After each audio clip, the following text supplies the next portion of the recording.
Zulhas sempat ketemu dengan siapa? Megawati. Ya. Waktu pembicaraan soal Erick Thohir ini, Megawati anyep katanya. Banyak kok yang ngajuin nama cawapres ke saya gitu.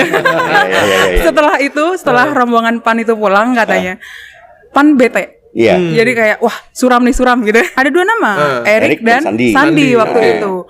Nah, Erick waktu itu di-mention pertama. Dan ini cocok untuk jadi pasangannya Ganjar. Ganjar kan saat itu sudah diumumkan. Iya. Mega waktu itu kecut katanya. Tidak terlalu tidak terlalu happy lah. Dan katanya pembicaraan tentang Erick ini hanya 10 menit dibahas di Jokowi dan Mega gitu. Dan Mega ini agak kesel lah dengan Erick gitu karena Erick ini agaknya menggerus ini ya, menggerus Ganjar ya waktu itu. Orang-orang BUMN ini juga diberdayakan untuk mendukung Erick Thohir, terutama di medsos. Valid. Gimana? Jadi salah satu karyawan BUMN itu cerita ya, Pram Kang, bahwa di Kementerian BUMN dan BUMN itu mereka membentuk grup yang namanya Ranger Medsos. Isinya adalah karyawan-karyawan BUMN dan karyawan-karyawan Kementerian BUMN. Tugasnya adalah memberikan komentar positif dan like di medsos-medsosnya Erick Thohir dan juga membentuk opini bahwa Kementerian BUMN ketika dipimpin oleh Erick Thohir ini lumayan berjaya lah gitu, dividennya naik, keuntungannya naik segala macam. Jadi memberikan impresi atau persepsi positif lah ya. Iya, dan ada perintah untuk ketika sudah like dan komen itu di-capture ke atasannya. Gue dapat info waktu itu ya Ganjar kesel. Karena buzzer-buzzer yang mendukung Erick ini juga menyerang Ganjar gitu kan.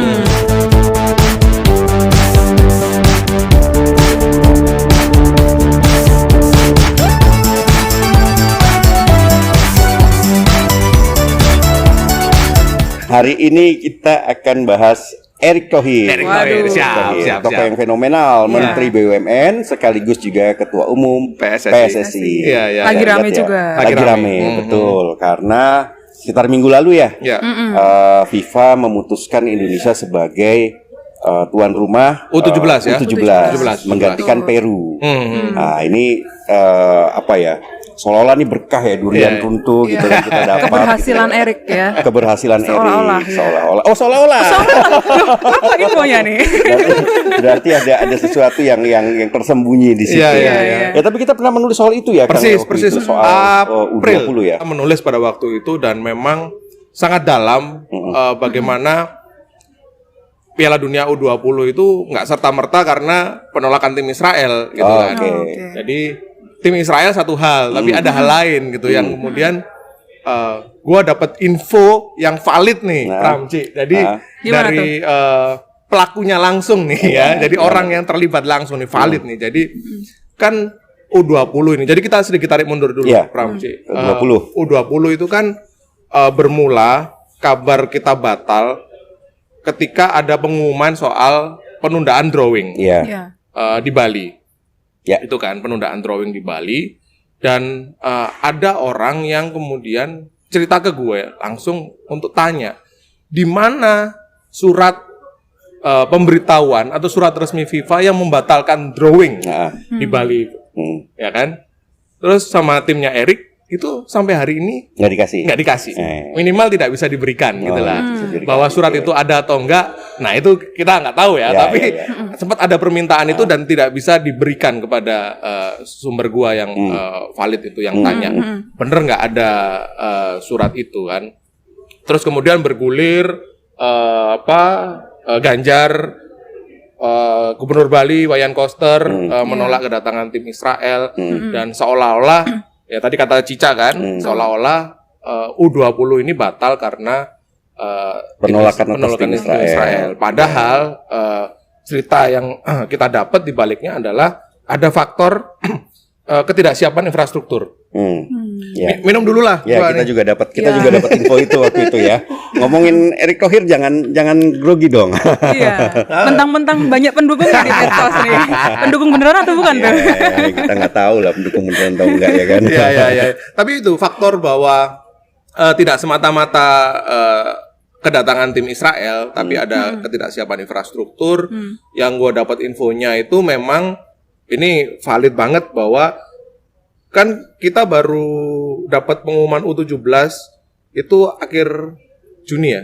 Akhir Juni. Akhir Ya, Juni kan ya, diumumkan betul, sama Infantino kan. Infantino. Padahal kepastian atau kabar itu sudah didapat tanggal 23 Maret. Ya, betul. Berarti ketika Erik ketemu Infantino di Doha itu udah ada dong itu Sudah pembahasan. ada. Sudah ada. Itu seminggu sebelumnya itu sudah kita tulis kan Iya, di iya, majalah iya, Tempo iya. kan. Iya, Pram. Bahwa seminggu sebelumnya itu sudah ada pemberitahuan bahwa yang di sana waktu itu yang ada di Qatar waktu itu adalah si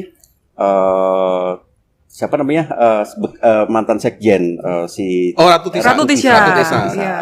Nah, Ratu Tisha itu sudah ada di sana. Dia yang melobi FIFA justru. Ya.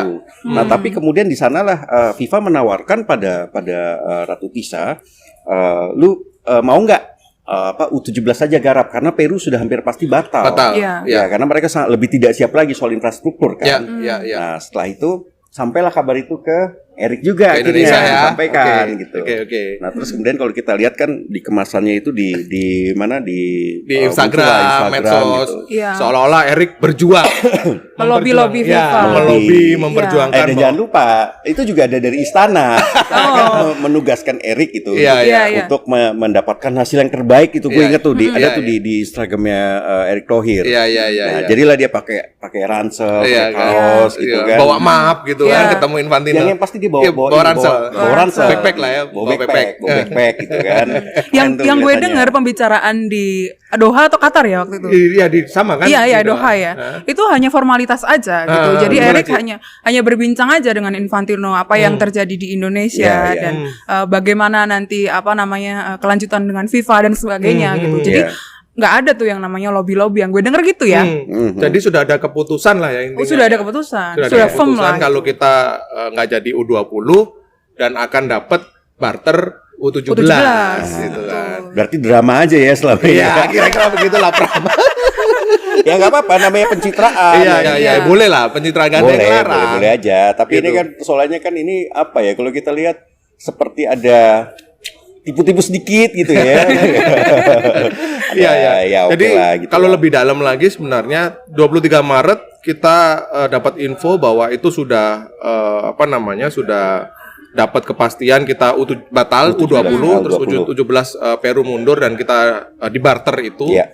Dan ceritanya adalah Erik nggak bisa mutusin waktu itu Pram. Oh gitu. Kenapa tuh? Karena dia mau minta pertimbangan nih ke presiden. Diambil nggak nih tawaran FIFA itu kan? Ya kan? Karena 20 batal, sementara infrastruktur sudah jalan juga meskipun tidak siap begitu kan beberapa.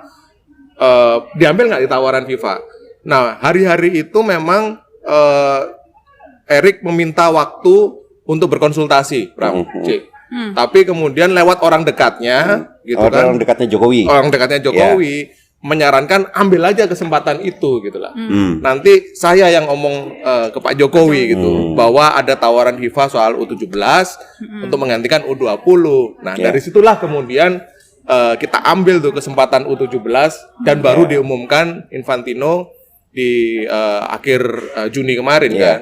Gitu. Jadi ya kalau kata Cica tadi seolah-olah berjuang. Tapi ya mungkin saja memang ada jasanya dia. Ya. Ya nanti bisa saja Pak Erick Thohir datang ke podcast Bocoran Arus Politik dan menjelaskan secara langsung. Kami undang Pak Erik ya. Pak Erik silakan datang Pak Erik. Jadi For free Pak, ya ada bayar-bayaran Pak kalau di sini Pak. Ya Jangan kan? cuma di Ada sebelah juga doang, Pak. pangkat-pangkat yang diberikan gitu. ada blocking. Ada blocking gitu. Tapi siap di roasting lah Pak. Tapi gue denger Erik di PSSI itu tidak terlalu menggembirakan untuk PDIP. Oh, Kang. gimana Cik? Pram. Jadi waktu setelah Lebaran itu kan Jokowi sempat nih membawa proposal dalam tanda kutip proposal kepada Mega nama Erik dan Sandi. Kita pernah bahas itu juga kan? Iya, betul. Nah, terus nama Erick Thohir ini dimention pertama kali oleh Jokowi kepada Mega. Ini cocok untuk jadi Tapi ada pendamping. 2 nama kan, Ci? Ada 2 nama, Erik dan Sandi waktu itu.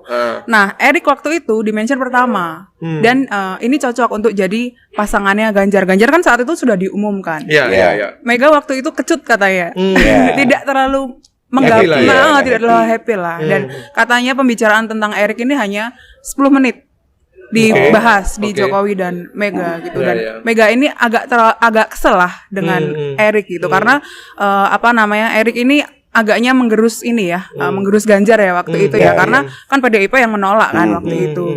Nah, lo ada info apa lagi nih, Kang? Yang kita dengar soalnya waktu itu Ganjar pun juga kesel ya, karena buzzer-buzzer yang mendukung Erik ya, gua nggak bilang buzzer bayaran ya kan, bukan buzzer aja pendukung Erik. Lu takut ya, Pram? Kita takut ya kan, nah, kita nggak pernah ngelihat bentuk uangnya atau apa gitu, kita tahu ada yang punya apartemen iya gitu, villa juga ada ya kan di Bali katanya gitu. Nah, tapi yang gue dapat info waktu itu ya Ganjar kesel. Karena buzzer-buzzer yang mendukung Erik ini juga menyerang Ganjar gitu kan. Nah itu yang bikin dia sangat kesal dan akhirnya ya ini juga yang bikin hubungannya dengan PDIP menjadi merenggang. Dan lu tahu nggak sih Sekjen PDIP Hasto itu berkali-kali mention Arya Sinulinga ya ini maksudnya timnya Erik untuk membahas soal FIFA gitu, untuk membahas soal sepak bola gitu. Dan dalam rangka apa tuh, Ci? Karena penolakan U17, U20 dan sebagainya gitu. Kalau yang gue perhatikan ya, dia ini selalu mention Arya gitu. menarik. Sasaran tembak juga. Iya, makanya. Ya tapi itu tadi sih nyambung soal Cica dan soal PDIP dan Erik ya. Memang PDIP kan kita tahu salah satu pihak yang menolak ya kedatangan tim Israel dan kemudian ini diolah sedemikian rupa dan memang gue dapat infonya ini memang diolah sedemikian rupa penolakan ini atau batalnya U20 ini karena PDIP ya Ganjar ya Koster gitu kan sehingga mereka jadi sasaran tembak gitu kan diolah sedemikian rupa sementara muka PSSI sebagai ya penyelenggara selamat. Gitu. Apalagi tadi kata Pram tadi kan bawa ransel, melobi, ngasih amplop gitu kan. Semua selalu di dalam bidikan kamera. Gitu kan. Kita nggak tahu juga tuh apa isi amplop itu gitu. Jangan-jangan ucapan terima kasih karena diberi barter 17. Ya ini sebenarnya kan kalau kita lihat harusnya memang sejak awal kita mengikuti apa yang disampaikan oleh Pak Jokowi himself gitu kan. Apa ya? Soal apa tuh, Pram? Jangan mencampur adukan politik dengan olahraga. Kan? Ya, walaupun persoalannya dia juga mendukung Erick Thohir untuk menjadi ketua umum PSSI. Ini kan jadi lucu. Ini jelas ini ada orang yang potensial menjadi kandidat cawapres paling tidak, menteri pula bawahannya dia terus kemudian masih harus ngurusin olahraga gitu ya. Ya nggak apa-apa sebenarnya gitu loh. Tapi ya juga jangan kemudian bilang bahwa politik dia boleh dicampur adukan dengan olahraga sementara anak buahnya dia sendiri juga begitu. Iya. Kalau gua sih lebih baik pilih salah satu aja sih Pram. Ya kan. Mau PSSI atau Menteri BUMN gitu kan. Apalagi kalau bener nanti dia mau running sebagai cawapres ya harus memilih gitu kan. Harus diletakkan jabatannya karena rawan konflik kepentingan menurut gua Pram. Itu sih. Jadi kalau gua itu. Nah, apalagi manuvernya Erik kan cukup kontroversial ya. Cukup kontroversial dan kenceng gitu. Banyak partai yang dideketin. Betul. Dulu ada PKB ya. Dulu ada PKB. Tapi belakangan dua kan yang mengerucut. P3 dan PAN. Belakangan P3 dilepas karena sudah tidak ada harapan katanya. Ada ininya, ada Sandi di Sudah ada Sandi. Rivalnya dia. Kapling-kaplingnya lah ya. Dan Sandi sama Erik kan rival dari dulu. Kawan yang jadi rival dia. Iya. Jadi PAN, gimana PAN menurut lo, Ci? Nah, ini ngomongin soal cawapres nih ya. Menarik nih. Jadi PAN ini katanya sudah dikunci oleh Erik. Jadi waktu PAN ketemu Megawati di Ponorogo, DPP PDIP ya, Juni lalu kalau nggak salah. Zulhas itu sempat ketemu dengan Zulhas ini ketua umum PAN ya. Zulhas sempat ketemu dengan Megawati gitu. Nah di situ pembicaraannya Zulhas membawa 3 poin. Yang pertama Erick Thohir sebagai cawapres. Yang kedua adalah koalisi itu nanti pembicaraannya juga menyangkut soal logistik segala macam dan yang ketiga adalah portofolio kabinet gitu. PAN minta 3 nih 4. Jadi 4 menteri ya. 4 menteri, 1 Menko, 2 Menteri Ekonomi, 1-nya Menteri non ekonomi gitu. Nah, waktu pembicaraan soal Erick Thohir ini Megawati anyep katanya. Banyak kok yang ngajuin nama cawapres ke saya gitu. Setelah rombongan PAN itu pulang katanya PAN bete Iya. Jadi kayak wah suram gitu. Ya. Nah, ngomong-ngomong soal PAN dan PDIP, memang gue denger Ci, sama persis. Bahkan dibilang kalau keluar atau selesainya dari ketemuan Mega, kalau menerima proposal Zulhas itu, mereka akan deklarasi hari itu juga. Ya, kalau terima Erick Thohir kan. Ya, kalau terima Erick Bahkan Thohir. yang gue dengar sebelum pertemuan dengan Mega, kalau Mega setuju, ini Bu Mega setuju ya untuk menerima Erick Thohir sebagai wapresnya Ganjar, hari itu juga nggak lama setelah deklarasi di batu tulis, itu PAN siap untuk langsung declare mendukung Ganjar. Ya, berarti koalisi berarti lah ya dengan PDIP. Iya. Yang masalahnya kan Bu Mega juga masih belum mau menerima ya.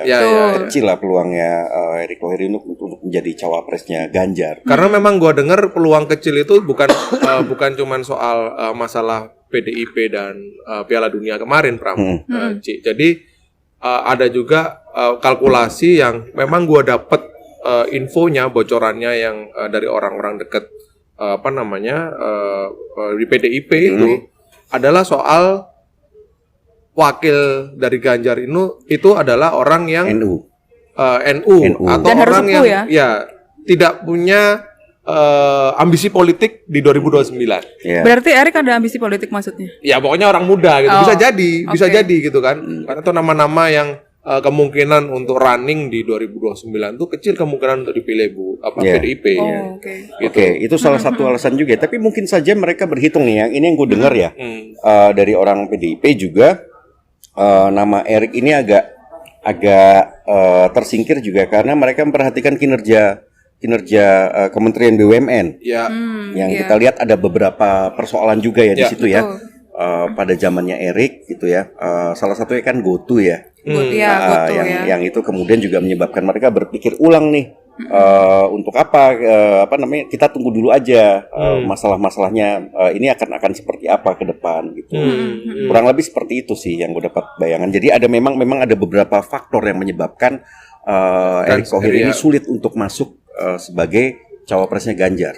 Juga ada rombongan BUMN di belakangnya, kan? Ada banyak politikus Senayan, orang-orang DPR juga cerita ke kita ya, memang soal bagaimana BUMN ini diberdayakan lah untuk mendukung, quote unquote ya dalam tanda kutip gitu kan, diberdayakan untuk ikut mendukung Erick Thohir. Popularitas Erick Thohir ya. Ini gue juga dengar. Lu punya infonya kan, Cak? Punya dari orang dalam BUMN. Dan ini bukan dari 1-2 orang ya. Ini banyak, Bos. Gimana? Jadi si orang-orang BUMN ini cerita gitu. Mereka sudah cukup gerah lah dengan apa yang dilakukan menterinya atau mungkin timnya menterinya ya gitu belakangan ini. Karena Erick Thohir dan timnya ini katanya mendorong BUMN untuk mendukung secara logistik gitu ya event-event besar yang dihadiri oleh Erick Thohir. Salah satunya adalah Harlah NU ya kemarin di Sidoarjo ya. Di Sidoarjo dan di situ kan si Erick jadi ini ya steering komite ya kalau nggak salah, atau ketua panitia gitu lah dalam bahasa ini ya. Dan katanya BUMN besar ini gitu mereka diminta untuk mendukung miliaran lah, lebih dari 1 M gitu. Dan mereka sponsor lah ya, sponsorship atau ada dua model, satu sponsorship, satu CSR atau TJSL bahasanya. TJSL ya, tanggung jawab sosial, mirip-mirip CSR gitu. Nah, masalahnya adalah mereka yang dimintai untuk sponsorship atau CSR itu adalah BUMN yang lagi tumbuh nih setelah pandemi kan. Keuangan mereka morat-marit kan gitu. Nah, salah satunya kayak yang di sektor transportasi misalnya atau yang pengelola transportasi bandara gitu misalnya. Nggak cuman di NU aja, nggak cuma Harlah NU, tapi juga ada acara di yang lain. Semarang misalnya kayak Imlekan. Di situ Erick Thohir pidato gitu. Nah, di situ BUMN itu disuruh support secara logistik gitu. Nah, mereka nih bingung. Aduh, duitnya gede juga, padahal untung aja belum banyak katanya. Sedih amat ya di BUMN ya. Iya, bener. Gua tertarik sama info lu tadi, emang bener sih. Dan soal Harlah NU itu kan memang Erick pada waktu itu nggak hanya jadi steering komite, tapi dia ngasih pidato kan, Pram? Betul, ngasih pidato, dan gua dapat info yang valid dari orang yang mengalami langsung ya, bahwa itu sebenarnya Erick nggak dijadwalkan pidato. gitu loh. Harusnya siapa? Kofifa Harusnya ya katanya. Kofifa. Gitu. Aku dengar tuh akhirnya Kofifa tetap hadir tapi nggak jadi pidato. Iya, nggak jadi pidato. Gue pernah WhatsApp Kofifa soal itu. Dia nggak mau jawab. Tapi normatif aja katanya. Tapi dia mengakui sudah menyiapkan naskah Betul. naskah Dia pidato mengakui kan. itu ya. Iya kan? Jadi panggungnya Kofifa direbut sama Erik lah ya. Iya. Menurut lo Erik cemas nggak dengan Kofifa? Kalau nggak cemas masuk dilarang pidato. Yang gue dengar, Iya. orang-orang BUMN Iya. ini juga diberdayakan untuk mendukung Erick Thohir Iya, valid info lo. dalam terutama di medsos. Ya. valid. Gimana tuh? Valid. Ini lo valid banget nih. Gue pernah lihat nih grupnya. Pernah lihat grupnya? Oh ya. Jadi. Jangan lu masuk di grupnya. Waduh. Endorse. Kan gue bukan karyawan BUMN. Kali aja. Terus gimana ceritanya? Jadi gue lihat grupnya Pram. Jadi salah satu Lihat. karyawan BUMN itu cerita ya, Pram Kang, bahwa di Kementerian BUMN dan BUMN itu mereka membentuk grup yang namanya Ranger Medsos. Ranger Medsos. Ranger Medsos. Tugasnya, isinya dulu ini. Ya. Isinya adalah karyawan-karyawan BUMN dan karyawan-karyawan Kementerian BUMN. Yang milenial-milenial kayak gue gitu. Gen Z milenial. Kan gue udah bilang gue juga milenial. Enggak, lu generasi atas alfa. milenial. Terus ini udah ya isinya anggotanya adalah orang-orang itu karyawan. Itu karyawan ya? Karyawan. Enggak semua tapi ya. Tidak semua, Tidak ya semua, tapi oke. barisan Sebagian besar. milenial, Ya, sebagian barisan besar, milenial. Nah, tugasnya adalah memberikan komentar positif dan like di medsos-medsosnya Erick Thohir dan juga membentuk opini bahwa Kementerian BUMN ketika dipimpin oleh Erick Thohir ini lumayan berjaya lah gitu, dividennya naik, keuntungannya naik segala macam. Jadi memberikan impresi atau persepsi positif lah ya. Iya, dan ada perintah untuk ketika sudah like dan komen itu di capture ke atasannya. Gitu. Jadi semacam sudah lapor Pak. Sudah Gitu lapor kan. Pak. Lu lihat langsung tuh ya. Iya. Gile. Cakep juga ya. Iya, deg-degan gue. Jadi selain punya buzzer ya Iya. kan, selain didukung buzzer lah, bukan punya ya kan, selain didukung oleh Organik buzzer. dong itu berarti ya. Ini ada pasukan organiknya Ya, Erick pasukan Thohir organik. himself di Kementerian BUMN Di ya. internal lah ya. Gue nggak tahu ya siapa yang mengendalikan itu gitu. Tapi bukan tidak mungkin itu timnya Erick kan. Gitu. Orang yang ngasih info ini juga takut-takut. Waduh, kalau gue ketahuan bisa mati gue. Tapi kan itu pasti banyak kan, nggak cuma Banyak. 5 orang gitu kan anggota Iya, itu iya. kan. Ya, Nggak pasti mungkin ketahuan lah ya. Berapa karyawan BUMN di negeri ini cuy? Berapa BUMN-nya itu banyak ya kan. Itu kan sekarang sudah bersempit BUMN ya. Jadi 13 BUMN besar. Ya. Tapi karyawannya tetap banyak gitu. Pendukungnya juga banyak. Nah, gue denger juga katanya Erick Thohir ini sudah bentuk tim pemenangan untuk dia maju di Pilpres nanti. Siap kali nih Bapak satu ini ya. Siap dong. Gimana. Semua harus bersiap menghadapi Semua harus 2024 ya kan. Kata orang dalam BUMN juga, ya harus ada gitunya ya. Iya, iya. Tim pemenangannya ini orang-orang dekatnya Erick Thohir. Misalnya kayak mantan Mendak Muhammad Lutfi yang dulu temannya Erick juga kan, sama di Kadin, sama berbisnis di Amerika juga ketika mereka sekolah gitu kan. Ada Wisnu Tama juga, dan Wisnu Tama ini beberapa kali pegang proyeknya kementerian-kementerian BUMN atau proyeknya pemerintah pusat. Kayak waktu di KTT ASEAN itu kan dia pegang proyek itu. G20 dia pegang itu. Lebih ke direktur semacam kreatifnya gitu Kreatif, kan. Ya. betul. Dan jangan lupa Wisnu Tama kan komisaris utama Telkomsel kan. Betul. Ya kan? Betul. Nah, teman dekat lah ya. Ya, teman dekat lah ya. Dan ada beberapa timnya Erick Thohir yang sekarang di Kementerian BUMN, termasuk Wamen BUMN, salah satu Wamen BUMN. Nah, lu lihat deh tuh siapa yang paling dekat dengan Erick dan siap menggantikan dia di Menteri BUMN ini ketika ikut dia hadir di nyapres. lantai 19 ya, meminta yang ikut. dana revitalisasi itu. Betul. Puramangkunegaran. Betul, itu Ya, termasuk salah satu pendukungnya. Weh. Tim pemenangan itu, dan mereka rutin katanya, untuk bertemu di salah satu kafe di Jaksel. Anak Jaksel banget lah. Gitu, infonya gitu. Keren. Nongkrongnya di Jaksel lah ya. Iya. Dia harus coba ke Bekasi, lebih keren itu di Bekasi. Bekasi, oke lah. Oke. Yang gue dengar, Ya. ada juga tuh program yang bukan hanya satu kali dilakukan, tapi cukup masif dilakukan Ya. di beberapa lokasi ya, untuk mengendorse atau mendukung Erick Thohir sebagai kandidat potensial lah dalam pemilu 2024. Salah satunya di ATM. Di ATM ya, Oh, betul ya. jadi kalau kita lihat setahun belakangan ini banyak banget ya muncul di berbagai event BUMN gitu, muncul fotonya Foto. Erick Thohir. Kita tidak melihat itu di menteri-menteri BUMN sebelumnya nggak sih? Gitu ya. Nah, infonya lagi nih dari orang dalam BUMN, dan gue melihat nih ada semacam PDF atau ini ya, dokumen gitu ya. SOP lah, semacam SOP. Kalau kalau BUMN ini mau mengadakan event gitu, salah satunya di visualnya harus ada fotonya Erick Thohir. Di mana-mana, baik itu di merchandise atau di spanduk, di baliho. Sama kayak waktu mudik gratis kemarin. Mudik gratis kan base-nya stiker itu ya. kan Erick Thohir gitu. Nah, itu memang menjadi salah satu masuk dalam KPI, cuy. KPI? Masuk dalam KPI ini. KPI BUMN. KPI BUMN ketika akan mengadakan event besar.